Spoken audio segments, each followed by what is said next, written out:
is to introduce our guest today is Luke Katoon. I've known Luke for now 5, 6, 7 years. We met in entrepreneurial circles. His business is based here in Eden Prairie, so we'll continue the theme of starting here with all of our Eden Prairie-based companies. And he is the best dressed person for all of our meetings so far, so I think it's just awesome that an entrepreneur is wearing a tie. Thanks so much for coming on out, Luke, and we look forward to hearing about table delivery. Thank you, Patrick. Oh my gosh, It's coming. and we have a tradition at 1 Million Cups where we start off our speaker with a standing ovation, so everybody stand up. All right. Yeah, my mom yelled at me when I was 15 when I went to my first job interview and said I needed to dress well, so I didn't want to disappoint her. And I apologize if my voice is a little raspy. I am fortunate enough to have Viking season tickets, so I was there and could not talk for about a day and a half. My company is Table Delivery, and our motto is local delivery done responsibly. There are a pretty big explosion of food delivery services out there and portals that kind of connect customers and restaurants. And what we did is, I used to run a delivery service that was based here in Eden Prairie, and we were kind of getting pushed out a little bit by companies who had raised hundreds of millions of dollars and could just sit around and wait while I bleed my cash out. And we decided that we didn't want to do that anymore. None of us were in a position to raise that kind of capital. Because we're very heavy on logistics, less on the sales and marketing.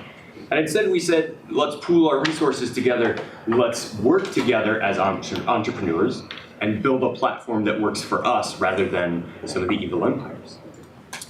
So the industry itself is gigantic. The current state is somewhere around $240 billion. That's growing pretty substantially. Especially as some of these larger companies start to get more traction. Grubhub is probably the main person in the space, and they have about an 11% market share at $7 billion. Really untapped. They only have 70,000 restaurant contracts out of 1 million in the United States. What they kind of did is they start in one local area.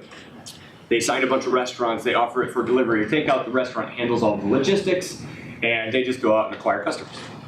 The problem is that as they scale, as they continue to go up, every single market they have to bring in more additional help. They have to hire a local team. They started hiring their own delivery drivers, which pushed out some of my friends who had owned their own businesses. And instead of being like software where the more you scale, it starts to flatline a little bit, it kept going up. So the profit margin increased, but not exponentially like you typically see. And connectivity. There's a disconnect between their larger corporations and the people at the ground level, especially some of the restaurants and delivery services themselves. And pricing is a big problem. Oftentimes, what'll happen is you'll pay for a $9 burrito on the site for delivery, but what you won't know is that it really costs $7.50 in the store. They don't tell you it's going to be different. They just list it that way. Or sometimes it'll be $7.50 when you go to checkout, and then later you'll see an adjustment on your credit card to $9. And they don't give you a reason why. They don't tell you anything. It's just somewhere buried in their terms and conditions that prices can change at any moment, and they can adjust that if necessary. So what we did is, the local delivery services that I'm used to being with and being a part of that ecosystem, we're really focused on customer service and being ingrained in local communities. So for example, I owned a company called F&S Delivers, and I was the face. I wore the shirt every day. I probably talked to every single customer that we ever had. And it was important to us and to all of my friends in the industry to do that we were a local run shop. We had our own tiny office with a couple people, and every single time that there was a problem, it got escalated to the top level so that you could be taken care of, that we were upfront about everything. If we needed to adjust a price, because the menu was outdated or whatnot, we would talk to you first. And if we had to eat it, we had to eat it. Our concern was longevity. We built that into our table delivery platform. So we've got a customer interface that takes all of my partners across the entire country. I think we're in 28 states and 73 cities, where it's simple. You enter your address, you get to see what the available options are. All the pricing is up front. If there's mandatory gratuity, if there's a service fee, what the delivery fee is, even if it's a mileage-based delivery fee. So all of my partners have different pricing structures. We wanted to build a model so that it was cleared up front to the consumer. And then we have a back end.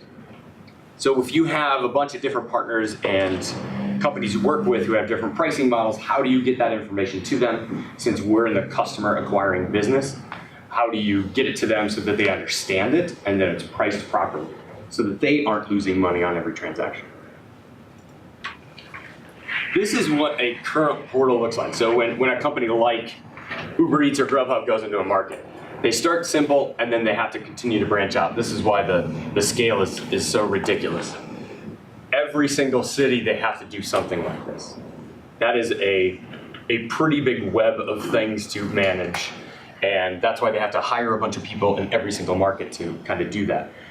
Grubhub, as an example, in Chicago, couldn't manage that in, let's say, Miami, Florida, from their tower in Chicago. Their technology is really good. They can track things, but in terms of food, which is very intimate, we often don't think about that until we've ordered it and seen the driver show up at our door, how intimate it can be. But it takes a little more finesse, which is why some of these delivery services are just amazing. We simplified it. All we do is take care of customer service on a top level, technology and marketing, and we let our local partners in every single area take care of the rest. We have the ability to connect with them. So if I'm doing an order in Fayetteville, North Carolina, and there's a problem, I can speak to the customer from Eden Prairie, and then if I have to escalate it, I can send that message directly to Keith Collins, who's the owner of Speedwaiter in North Carolina. And then he can physically touch that customer and say, we're sorry, this is how we're gonna take care of that. Not only can we do that, but because we're working together, we can offset that. So where Keith would normally have to eat the cost of, let's say, a free delivery fee, and then try and yell at someone else who got that order and did it wrong, we work together, so we'll split that cost. But then we also have the ability to split marketing costs and trying to get more customers together. Because the more we succeed, the more they succeed. And then we have probably the most amazing team I can imagine. We kind of incubated over about a year and a half of trying to figure out how this works because we are all independent to begin with.